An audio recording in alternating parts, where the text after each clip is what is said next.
Hello there. I didn't hear you come in. I've been head down in this lot for hours and quite lost the room. Come and look at this, would you? Even a sleepy pair of eyes is more than I've had all evening. Someone left this box on the step by the door. No name on it, nothing to say who or why. That happens here more than you'd think. People leave things. This one's been waiting on me a while, and tonight I finally sat down to it, and I have spent 3 hours now thoroughly beaten by a box of what any sensible person would simply call junk. Look at this piece here. What is it?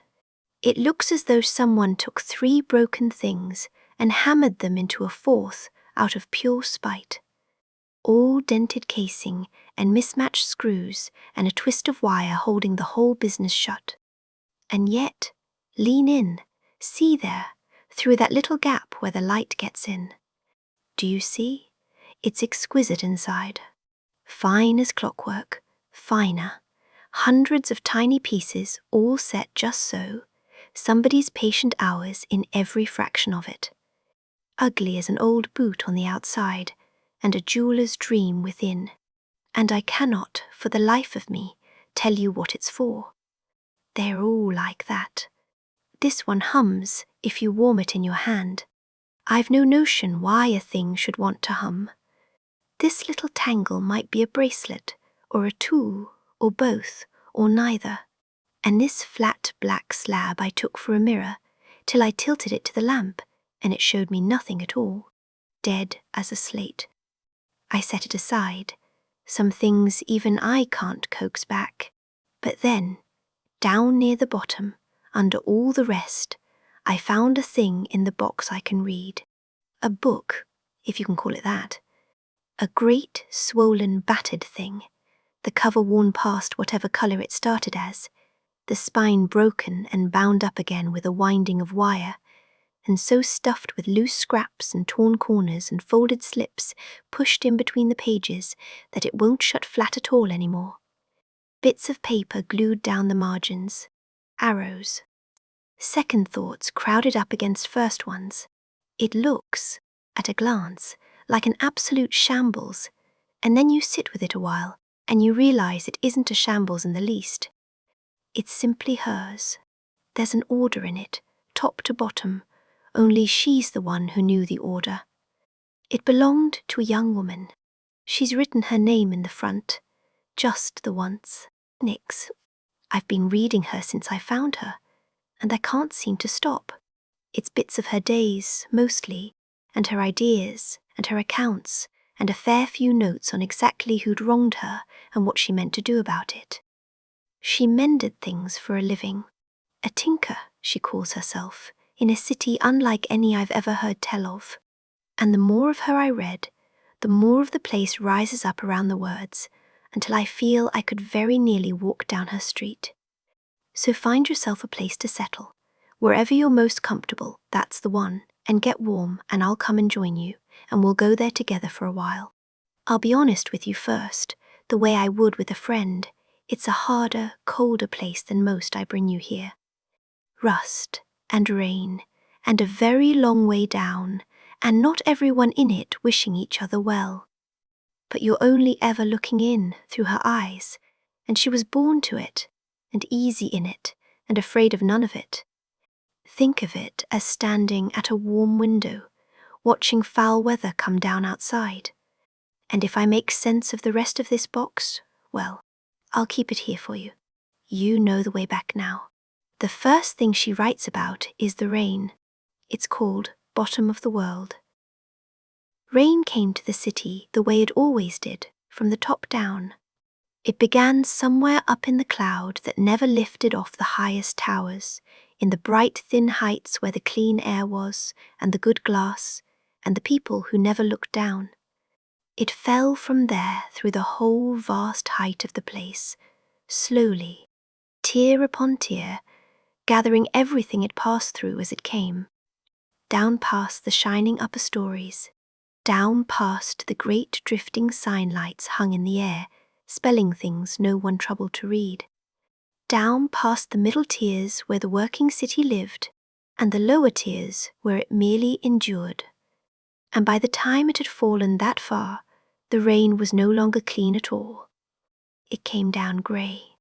It came down warm and oily, and tasting of the whole city above it, carrying the rust it had licked off 10,000 girders, so that by the time it reached the very bottom, where there was no more down left to fall to, it wasn't so much rain as the city wringing itself out over its own foundations. And at the very bottom of the city was the slump. Everything came to rest in the slump, sooner or later, the water first and always, running down the great scarred walls in permanent dark streaks, pooling in the low places, moving along the old channels with a sound you stopped hearing after your first year and never truly heard again.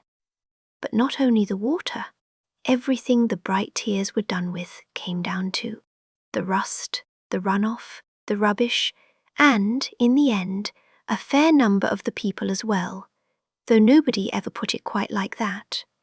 Up there they had bins that hummed once and swallowed whatever you fed them, and up there they believed that was the end of a thing. It wasn't. It fell. It all fell. Down the long, dark flues, and the dead shafts and the gaps between the world's floors, and it fetched up at the bottom, where the light barely reached, and the ceiling of the whole city hung so low and so heavy overhead that a stranger might have mistaken it for a starless sky. It was not a starless sky. It was the underside of everything. And it was lit all the same, not by the hard, clean white of the tears, which fell no lower than a person could pay for it, but by whatever the slump could scavenge and splice and coax back into glowing. Old neon in 100 failing colours, half-dead signs dropped from somewhere better and hung back up, crooked, buzzing, letters missing, throwing their sick and lovely pinks and greens across the wet. The tears watch drones came down into the slump, only rarely, and when they did, they came for their own reasons and kept to their own business. A debt to some name up above, a thing gone missing that had mattered to someone with the money to send for it. What went on down here between one slump dweller and another was beneath their glass entirely. A drone would drift straight over a held corner or a settling of scores without so much as dipping to look, and everyone below had long since learned to expect nothing else of it. Whatever happened at the bottom of the city mostly happened unwatched, and mostly by arrangement. People came to be at the bottom of the world by every road there was. Some were simply born there and knew no other place. Some had been sent, put out of the tears for something they'd done, or something someone said they'd done, exile being cheaper than a cell, and the slump being the deepest cell there was. Some had come down on purpose, because the trades they kept were the sort that wanted no watching, and the one thing the slump sold in plenty was the freedom to be unseen. And some had simply slipped, tier by tier, the way the rain did, until there was no more down to fall to. Nobody asked which you were. Down here, how you'd arrived was the one thing that was reliably nobody's business, and everybody left it that way. The city never went dark. That was true from the top of it to the bottom. But no one had ever talked the city into sleeping either, and those were not the same thing. Down in the slump, better than anywhere, they knew the difference. Wedged into the base of one of the great scarred walls, where a dry arch kept off the worst of the runoff and a patched awning caught the rest, there was a workshop no wider than a person could reach across, and it belonged to a young woman named Nix. She was a tinker. Not the only one in the slump, and not the best. There were quicker hands and cleverer ones, a lane or two over. But she was the one whose mens held. She was the one who was there when she said she'd be, and finished what she took on, and didn't vanish owing you a job half done.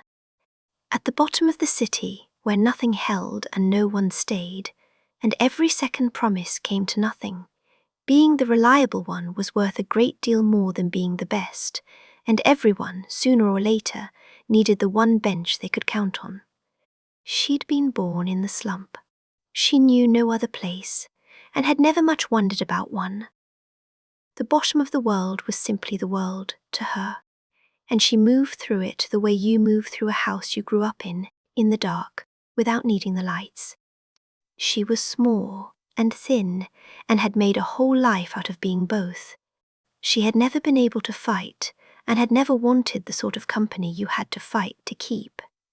The crews, the corners, the loud, crowded business of belonging to something. So she'd gone the other way early. She'd made herself quiet and useful and easy to overlook, and she'd learned to fold herself into places no one else would go, and out of that she had built a life that was entirely hers and answered to no one. She wasn't kind and had never seen the profit in pretending to be.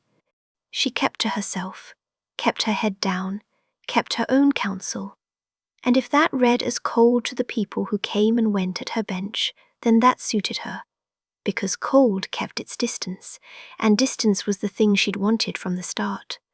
The workshop was hers, because she'd found it empty, cleared the water out, shored the roof, and never left.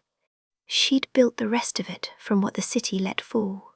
The bench, a slab off a dead loading dock, the shelves crate sides and pipe, the stool come down from somewhere with 3 legs and left again with 4, and the light. The light was the first thing anyone noticed, once they'd found her, down that dripping lane past the shuttered fronts and the scrap counters. All the rest of the slump made do with that clashing, ailing, borrowed glow. Nyx worked by amber. One warm bulb over the bench, the exact colour of a low fire, and a jointed lamp on an arm she could pull down close, both of them. Her own work, rebuilt from dead ones, nobody else had thought worth the trouble.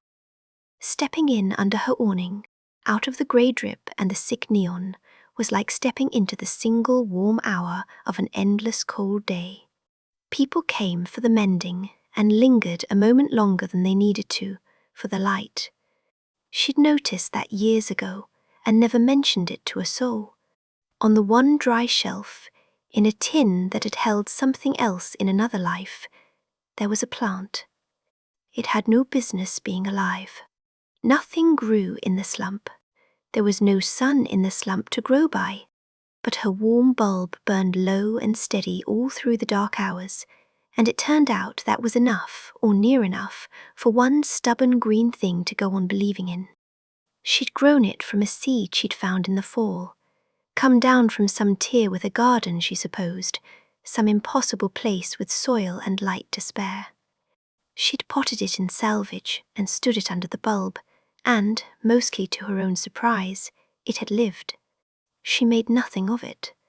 It was the one green thing in the slump, as far as she knew, and it was hers, and she'd have taken the hand off anyone who touched it, and none of that ever needed saying. She watered it from the clean jar, never the channel. Always. And the clean jar she filled herself, because clean water was not a thing the slump handed out. Everything that ran or pooled or fell down here was foul. The channel worst of all. You drank from the channel only when you'd run clean out of choices and luck at the same time. So, years back, she'd built herself a filter. A squat, ugly, patient rig of salvaged pipe and stacked drums, run off the warm end of the stove. The foul water went in at the top and worked its way down through the layers she'd packed in. Grit to strain it, then sand, then char. She burned and ground herself, which was the part that took the worst of the reek out, and came dripping out the bottom, slow and clean. Not clean the way the tears meant clean. Nothing in the slump was ever that, and Nyx had never once tasted water that was, and didn't waste breath wishing for it. It came off her filter faintly flat, with a mineral edge, nothing ever quite took out, and that was simply what water tasted like, to her, and to everyone she'd ever known. But it wouldn't turn your stomach, and it didn't carry the channel's grey reek, and at the bottom of the city that was as clean got, which made it worth more than most things she owned. It ran off the same low heat that kept her warm and kept the plant believing, so that in the end the 3 of them, the woman, the green thing, and the filter ticking away in the corner, all lived off the one little fire between them, and asked nothing of the dead cold city but to be left alone to do it. The trick of it, and the trouble of it, was the packing. The sand and the char that did the real work clogged and wore through, and had to be dug out and renewed. And the char she could burn herself, given time, but the fine media, the proper filter stock the tears used to polish their water clean, didn't grow on the drifts.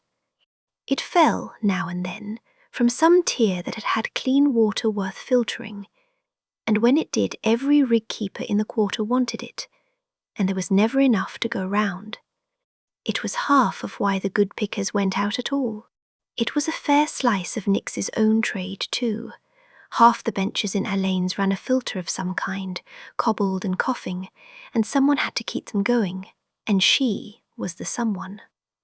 And when a truly good bit of filter stock came down, a length of proper media, a core with real life left in it, Nix patched everyone else's rigs with the ordinary stuff and kept the best of it back for her own. She made no apology for that, least of all to herself. Her water came first.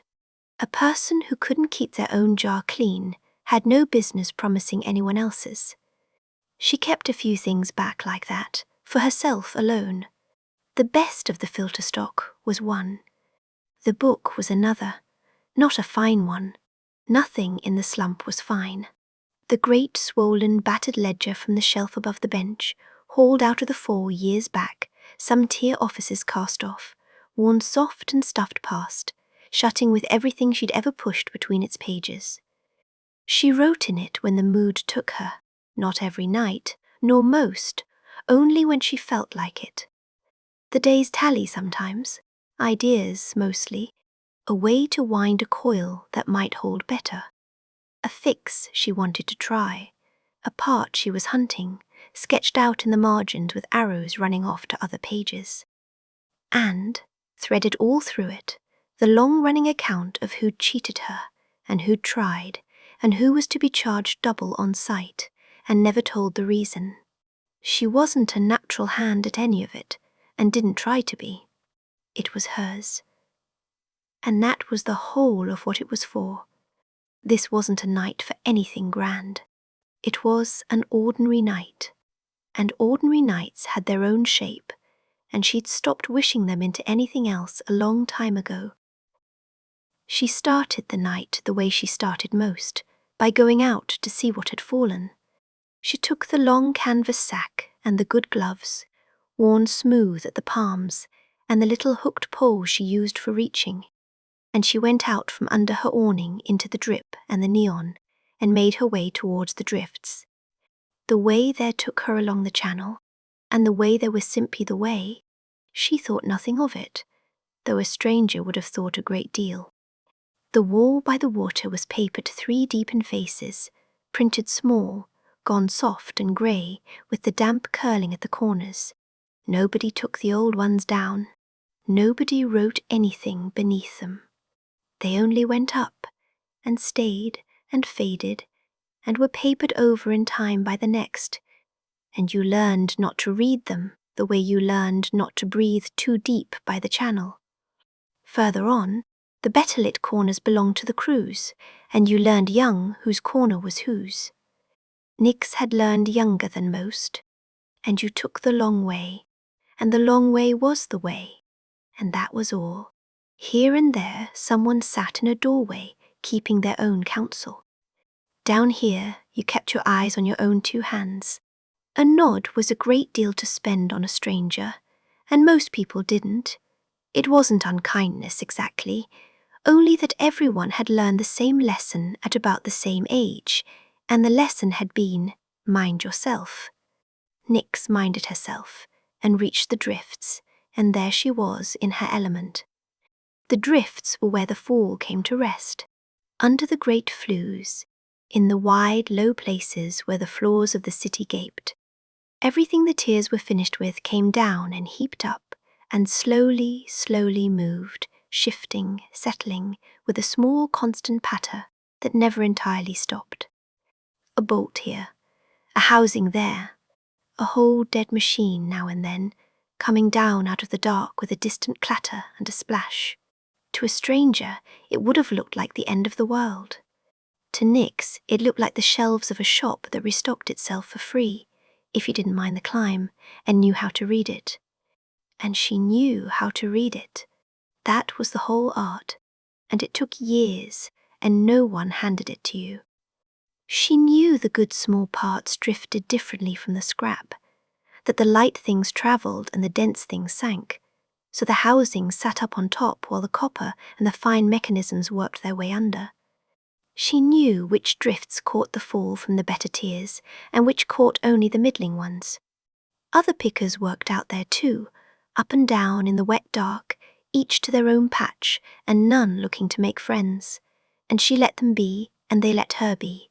And that was the most anyone expected of anyone down there. And where the big pickers had to stop, at the mouth of a collapsed flue, at a gap in a wrecked hauler where the good copper always ended up, Nix kept going. She folded herself into spaces that were never meant to be gone into, breathing shallow, feeling ahead with her fingers in the dark, small enough to reach what the fall had tucked away where no grown picker's shoulders would follow. She'd eaten by it as a child, before she'd learned the mending. Small, dark places had never frightened her. They were the one sort of place in the whole slump where she could be entirely certain of being alone, and she had always rather liked being certain of that. She came back out of the wreck filthy to the elbow, with a fist of clean bright copper and a housing good for a month of small mends, and was entirely content. And then, near the bottom of the east drift, half drowned in a shallow channel and mostly buried, the thing that made the whole outing. A sign. An old shopfront sign, come down from somewhere that had had money in it once, a long time ago. A whole long tube of warm-toned glass. The kind they didn't blow anymore, cracked at one end and dead as a stone and thick with the fall.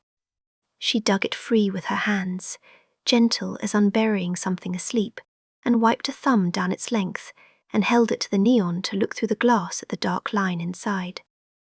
Not broken, only tired and cold and thrown away by people who thought those were the same as broken. She laid it careful along the top of the sack and started home. By the time she was back under her own light, the near lanes were doing their slow, ordinary business, and she did hers.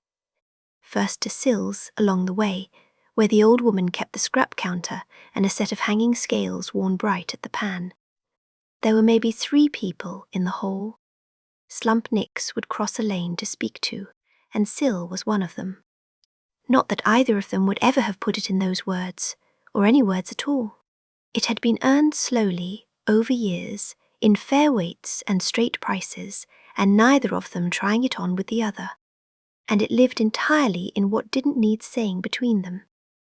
Nix tipped out the scrap she didn't want, the dross, the good for melting, the copper kept separate and to one side, and Sill weighed it with the sour, unhurried care of a woman who'd been weighing other people's findings for 50 years and believed in no scale but her own, and named a price, and Nix took it because it was fair and they both knew it. The coins were warm from Sill's pocket. That was how money moved down there, warm and slow and hand to hand. Anything good come down, Sill asked, which meant anything I should send trade your way for. An old sign, said Nix. Warm glass. I'll have it lit by morning. Sill grunted, which from Sill was as good as applause, and made a mark on the board she kept, because a fair share of Nix's custom came down that lane on Sill's say-so, and both of them found that arrangement suited. Word is good. Pickings came down in the west drifts, she added, out past the old channel. No one's been in yet. Nix filed it away and said she might have a look once she was rested. Then the bench, and the day's trade, which was the other half of the living.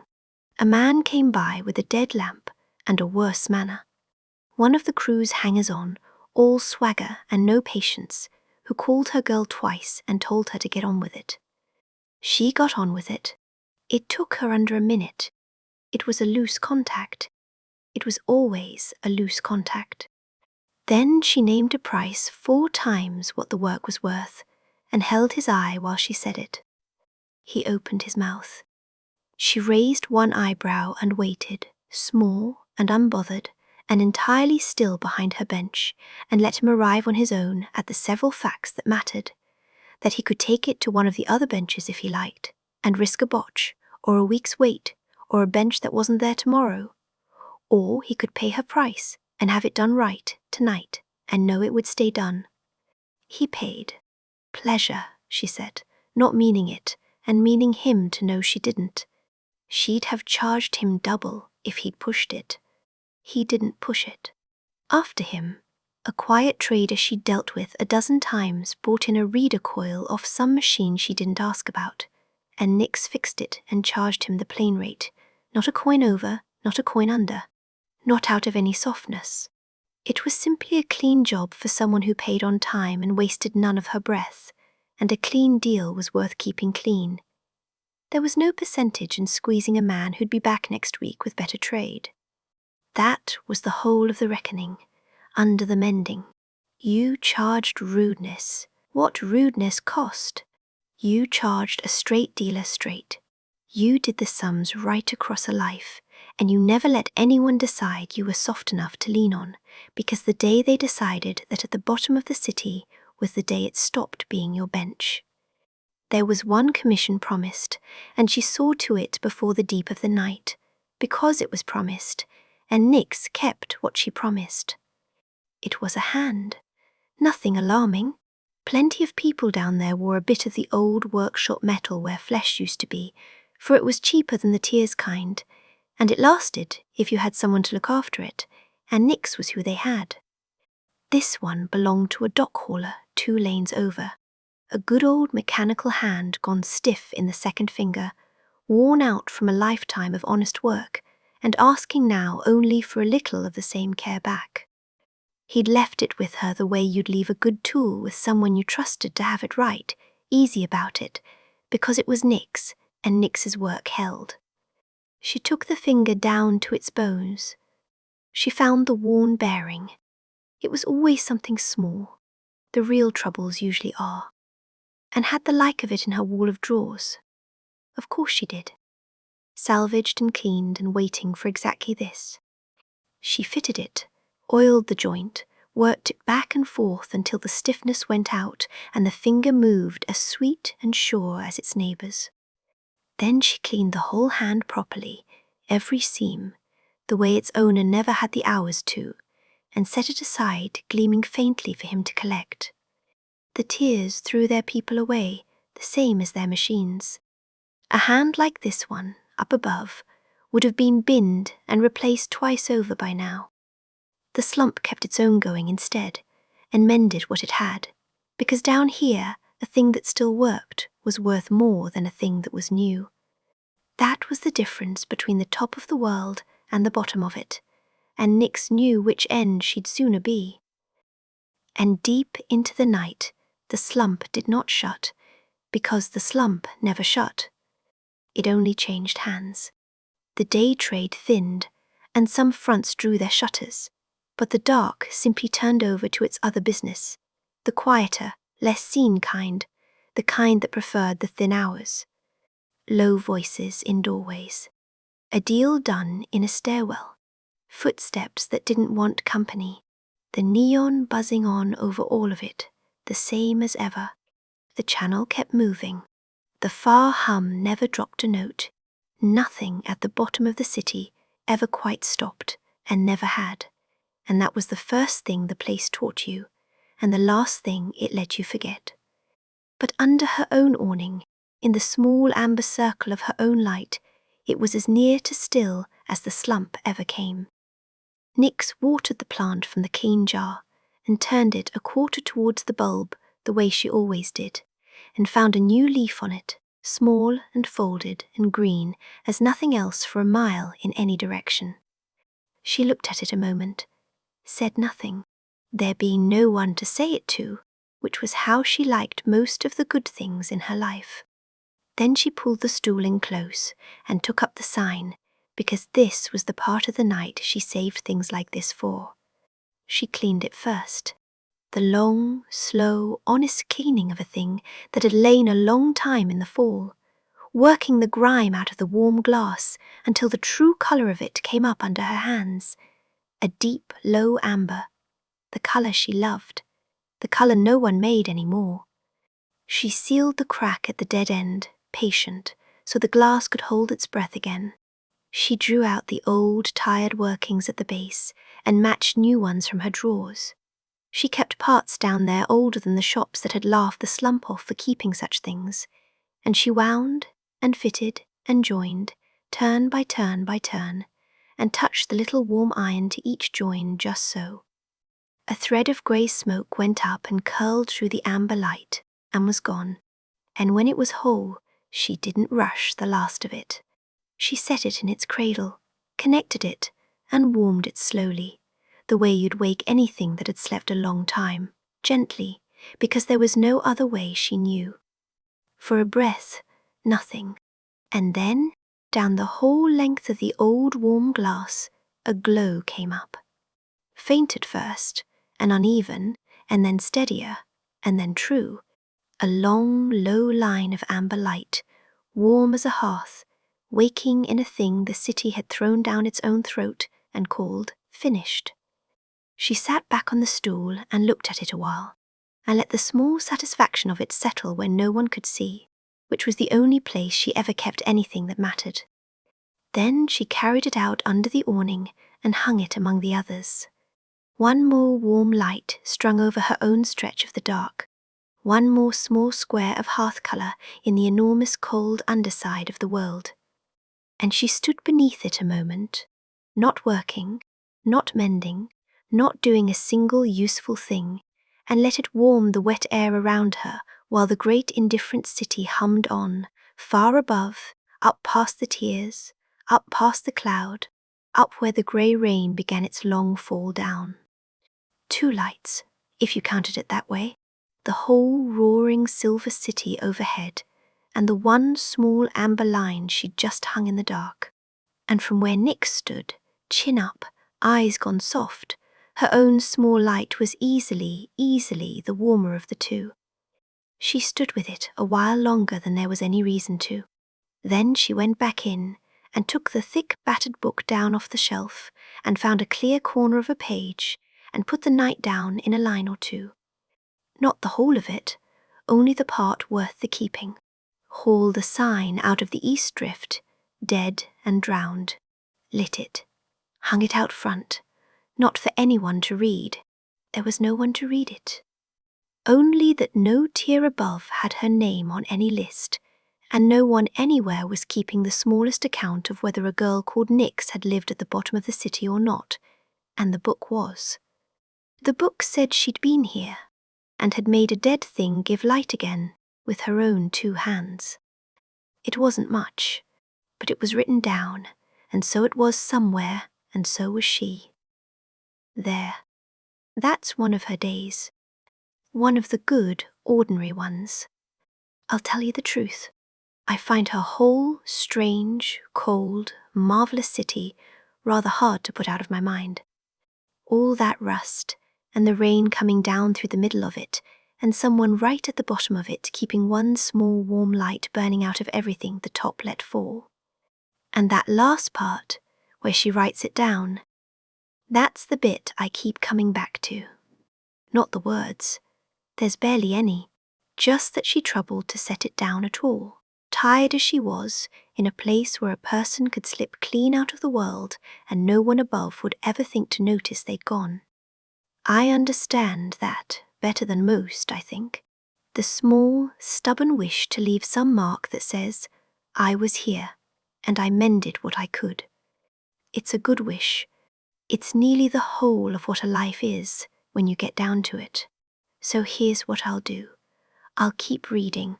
I'll keep working through her clever, ugly, wonderful little things, until I've puzzled out what even one of them is for.